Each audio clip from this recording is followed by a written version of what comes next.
Assalamu alaikum students, I hope you all are fine. So today we are going to start the new topic, that is financial instruments. Financial instrument is one of the core topic of financial reporting paper and SBR paper. So basically we have three accounting standards that covers this topic, that is IAS 32, IFRS 9 and IFRS 7. So these are the three accounting standards that cover this whole topic. IAS 32 is about the presentations.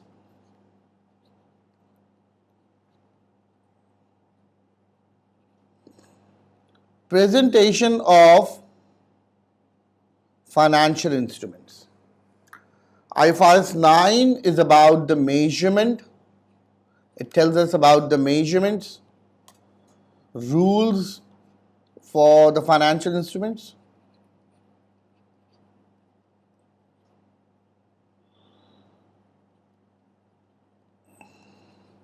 And IFRS 7 is about the disclosures.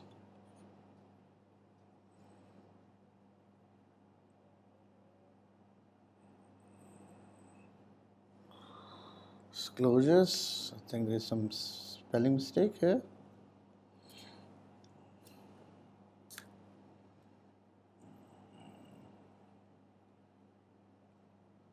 Disclosure. So to be very honest with you, IFRS 7 is not that much important with reference to financial reporting paper because it has been examined in SBR paper more as compared to financial reporting. So in this particular paper, these two accounting standards are more relevant, but IFRS 7 is also the part of the syllabus, so we will cover it, but we have to discuss it at a very basic level. But we are going to discuss financial instrument IAS 32 and IFRS 9 in more detail. So let's start with the topic financial instruments IAS 32. It's about the financial instruments presentation.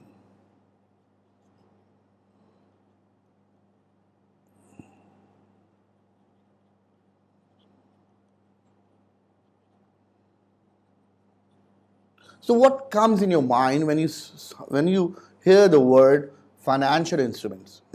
Financial instruments actually includes shares, means an equity instrument of another entity. Financial instruments in fact includes the equity component, means that we have issued our own shares. It includes loans. It includes other complex instruments like derivatives.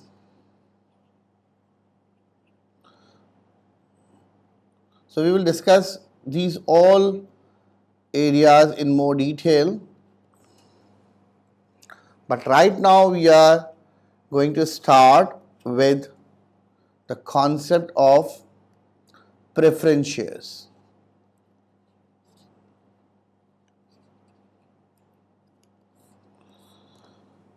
So in the previous study, we have already studied this concept that preference shares is one of the shares through which the company has raised the money for its equity.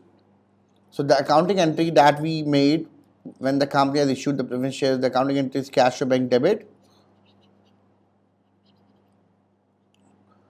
and preference share capital credit. Preference share capital credit means that whenever we are going to report this account on the face of the balance sheet, we have to place it under the equity section.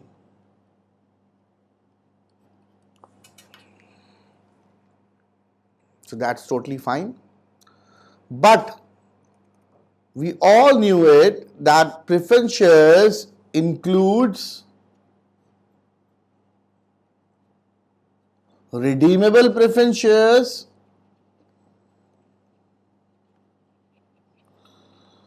and irredeemable preference shares.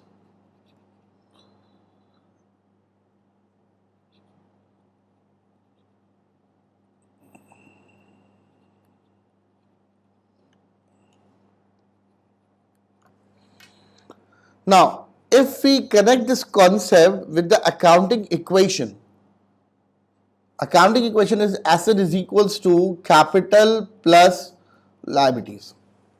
So for all the businesses, we have actually these two sources of finance available for. So these are the two sources of finance that we have for the investment in the company. So the company can raise money through the issue of shares or equity or from the liability component. And liability includes non-current liability and current liability. So if you talk about the long-term source of finance, the long-term source of finance includes non-current liabilities as well as equity. So how we can differentiate between the capital and the liability? So IAS 32 says that whenever there is an obligation to make payments at a particular time interval, after a particular time interval, then this component is liability. But if you don't have any obligation to pay back the amount unless the company got dissolved or the company got liquidated, otherwise you do not need to pay back the capital amount. So that component is called capital. So it's very clear, and I think you don't have any confusion between the capital and liability concept. But when we talk about the preference shares, it includes redeemable and irredeemable preference shares. So redeemable means that you need to redeem the amount, you need to pay back the amount, you have to return the amount. So you have the obligation for the repayment of this preference shares. So every time when the company issues the preference shares, it's mentioned on the share certificate that you need to redeem this share after, for example, 4 years or 3 years or 2 years time. So this particular component includes the obligation for the repayment. And irredeemable means that you don't have any obligation for the repayment of investment that we have raised from the preference shares, irredeemable. So IAS 32 says that if we compare it with this accounting equation concept and the concept of equity and the liability, it says that redeemable preference shares are in fact liability by nature, because there is an obligation for the repayment in this instrument. And irredeemable preference shares, as we compare the characteristics and the features, it is actually the equity of the business. So what does it mean? That if the company has issued the redeemable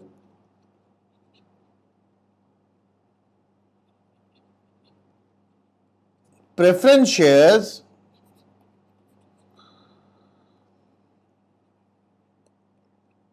then we have to record this in the liability section.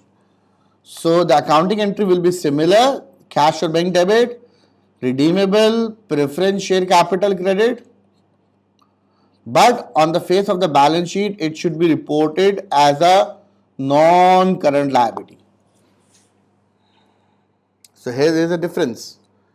The name of the instrument is redeemable preference share capital, but it should be reported under the heading of non-current. That is called substance over form. So we need to focus more on substance rather than its legal form. So apparently it appears from the name that it is a capital. But based on the definition and the nature of this instrument, it should be reported as a liability because we have an obligation attached with this instrument for the repayment. So if it is my liability, then what about its dividend? Because from the previous studies, we have studied this, that dividend is the distribution of the profit. So it should be distributed or it should be accounted for under the retained earnings account. That will be the part of statement of changes in equities. Statement of changes in equities, where we have an account of retained earnings. So dividend will be distributed from this retained earnings account. But the dividend of the equity is actually the part of the retained earnings.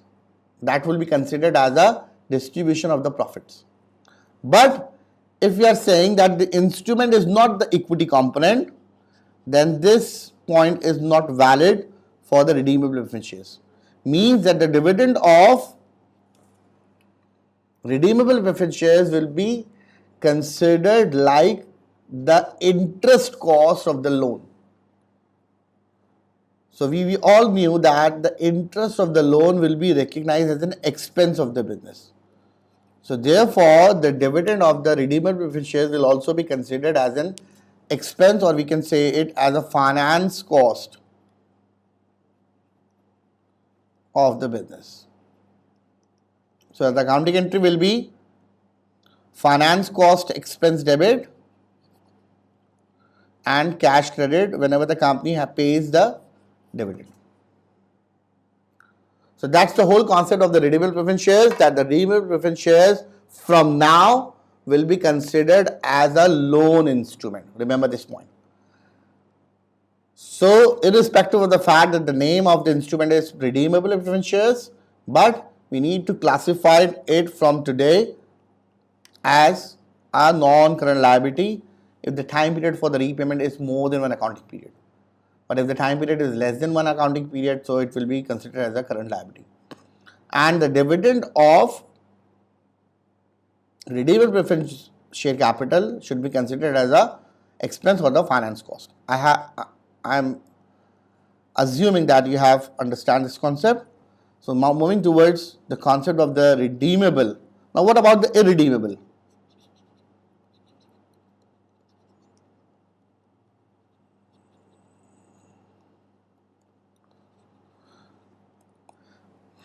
The irredeemable preference shares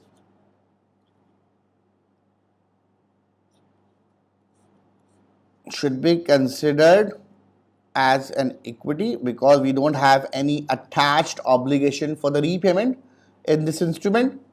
So the accounting entry will be cash or bank debit, irredeemable preference share capital credit, and it should be reported as the equity on the face of the balance sheet. And the dividend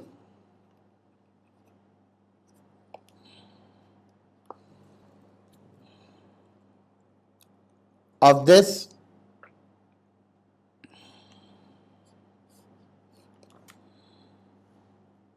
will be considered as a distribution of the profit.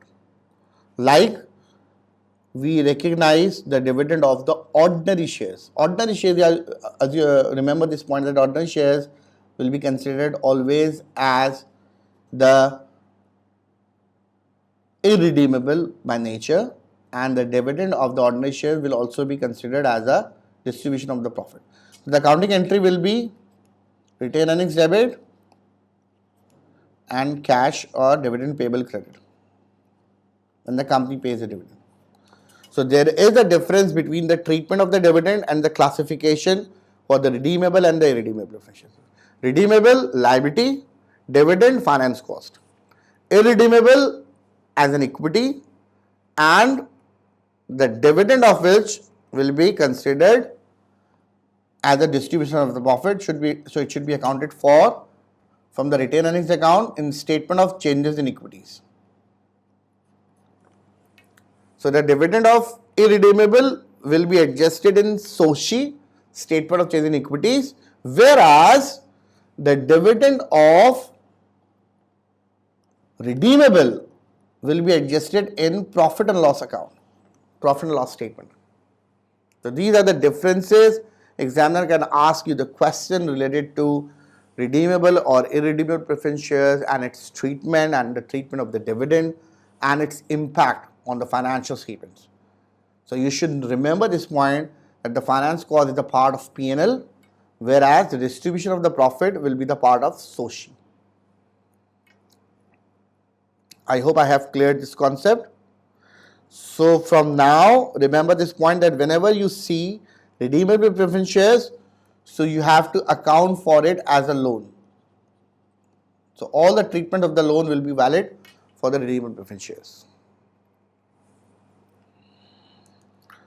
So moving on towards the next concept, that is about the loan instruments. So you have heard the word loan notes or the word debentures.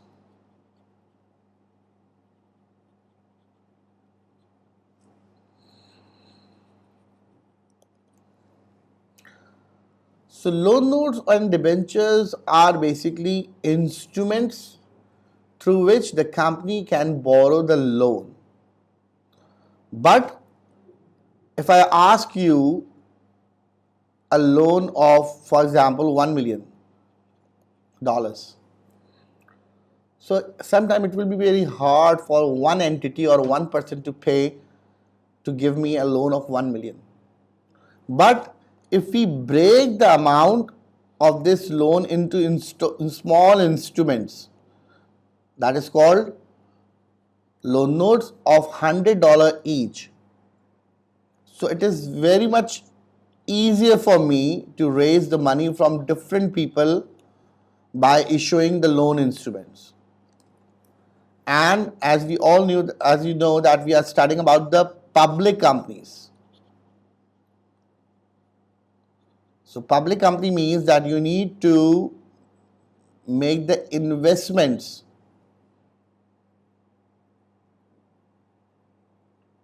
in a very easy mode that any individual from the public can invest in the company.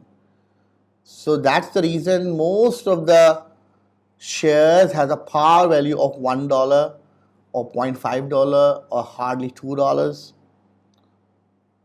or usually the loan notes having a value of $10 or $100. So it is quite affordable for any individual from the public to invest in the company. So I might say that I don't have $1 million to invest in a company, but I can invest $100 in the loan instruments. So company raised the money by issuing $100 to multiple people. So number of people. So how many number of people we need for $1 million? So simply if we have issued 100, so simply it will be cancelled. So the answer will be 10,000. Right? Yes. So if we issue 10,000 loan instruments of $100 each, then we can easily raise 1 million amount. So that's not a big deal in a public company to raise a huge amount of the capital. Either it is a share capital or the loan capital. So if the company has issued the loan instrument of $100 having a maturity of, say for example, 4 years, and this instrument carries an interest rate of 10%. So how we record this transaction in the books of accounts? So initially we debit the cash account when the company has issued this loan instrument to the investor and record the loan when the company receives the amount. So cash account debit and loan account credit by 100. And Also, there is a finance cost of 10%. So the finance cost will be calculated as $100 into 10%. So it will be 10. So the second entry will be finance cost expense debit 10 or cash or payable credit by 10. So these are the accounting entries that we already studied in the initial papers of ACCA, that is F3, and that's the basic knowledge that everybody knows that when the company has raised the money from the loan instrument, you have to pay the interest. That's it. And the calculation for the interest is very simple. We have multiplied 100 by 10%. That's the rate of the interest for this instrument. And we can calculate the finance cost that will be reported in P&L. Now, like the market value of the shares or the par value of the share can be same or it can be different. Like suppose if the par value of share is $1, but it is possible that the market value of that share is $200. So how it could be possible? It all depends on the performance of the company. If the performance of the company is going in an upward direction, the company is performing well on an annual basis and its assets are growing and the profits are growing, then its share price also grows by the passage of time. So it is possible that the par value is $1, but its market value might be $2,000. Similarly, if the par value of the loan instrument is $100, but it is possible the market value of this instrument is $150, or the market value of this instrument is suppose $60. So how the rates of this instrument changes? So it all depends on the interest rates available in the market. Like suppose if my instrument having a value of $100, we are giving the return of 10% to the investors. So my interest cost or my finance cost is 10%. But the market is providing you the interest rate of 15%. That means for every $100, you will get the interest rate of 15 rupees. But I am giving you the return of 10 rupees. So in this situation, the investor will go for the highest return. So based on the demand and the supply, the market value of my instrument will go down, because we are providing lower interest rates and the market is providing you the higher interest rates. So who will buy my investment for $100? So definitely my investment will, the value of this market value of this instrument will go down. It should be less than $100. It could be at 90 or 80 or whatever price.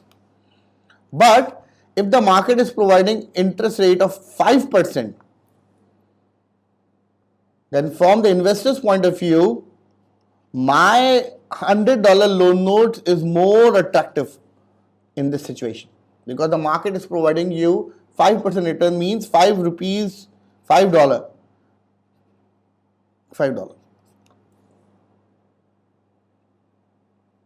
Interest rate and interest amount. But we are providing $10 of each $100 investment.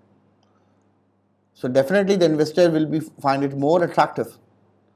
So definitely the demand of my instrument will increase. That will ultimately impact on the market value, because we have a limited supply of loan notes, but we have a huge demand of the investors that those who wanted to give us the loan. So definitely in that case, the market value will go up.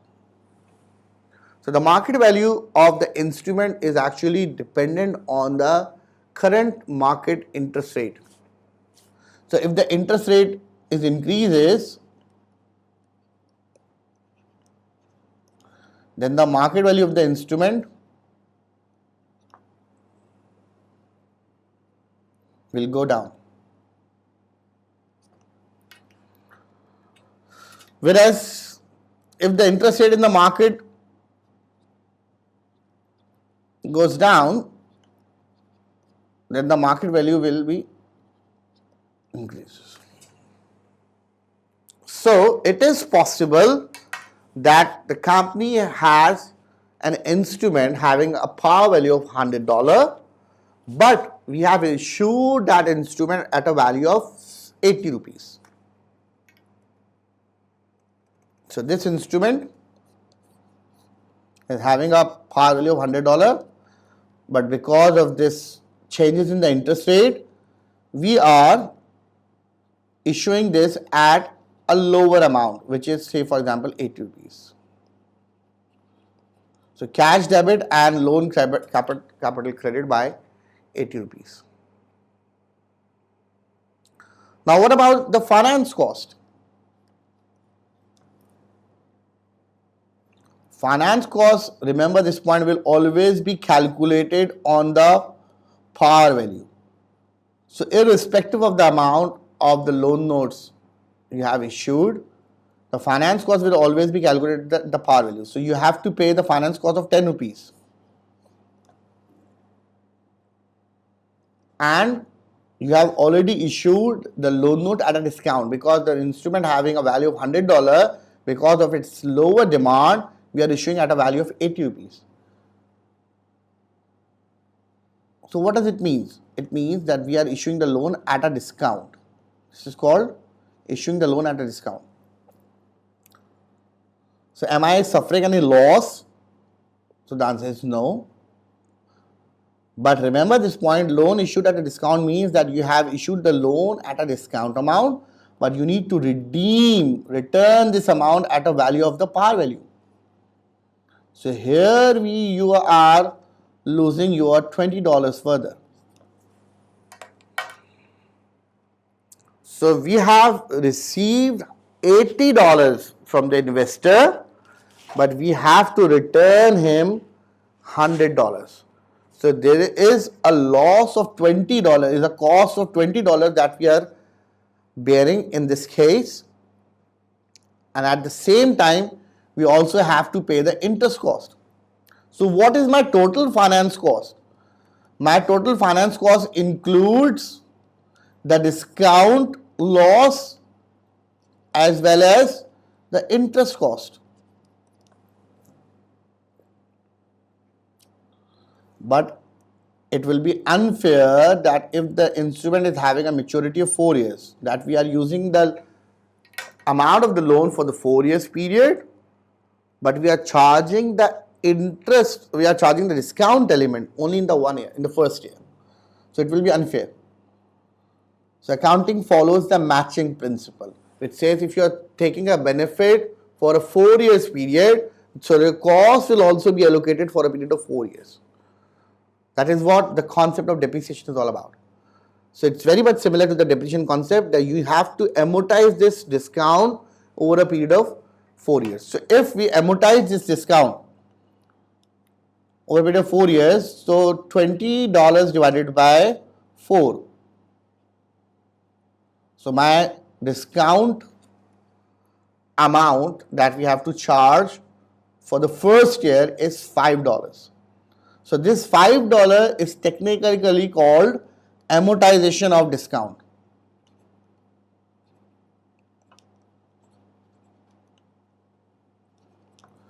So amortization of discount is $5 plus the finance cost is $10. My interest cost is $10. So my total finance cost in this situation, which was usually $10, now it is $15. Because $10 is the interest cost that we need to pay, and the $5 is the amortization of the discount. It's a part of that loss that we are recognizing in the first year. So second year will be $15, third year will be $15, and so on. So what is the accounting entry for this amortization amount? So the accounting entry will be finance cost debit and loan amount credit. You need to increase the amount of the loan with this cost, because at the time of the redemption, your loan account should stand out at $100 so that you can pay accordingly, because you have to return $100 to the investors. So how we can report this transaction on the face of the P&L and balance sheet?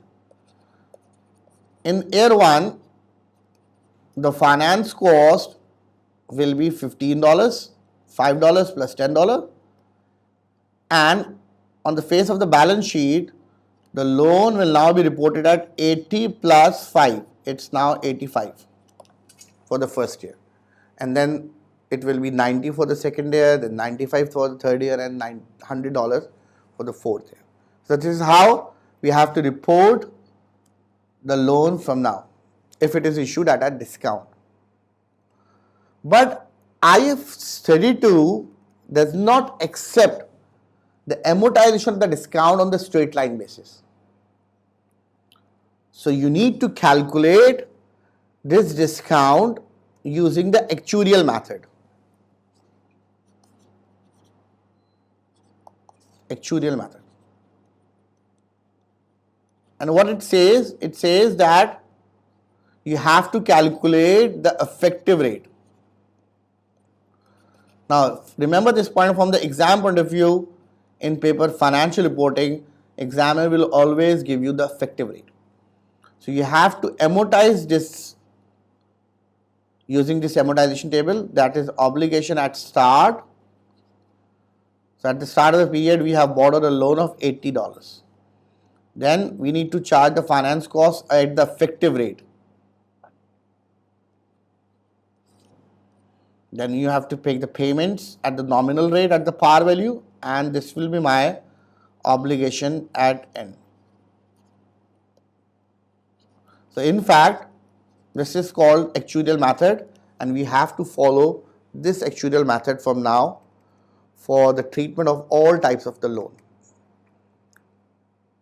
So what is the hint that we have to prepare the amortization table? The hint is, if the examiner has provided you the effective rate in addition to the nominal rate. So nominal rate of the instrument in the previous example is, for a $100 loan note, it is 10%.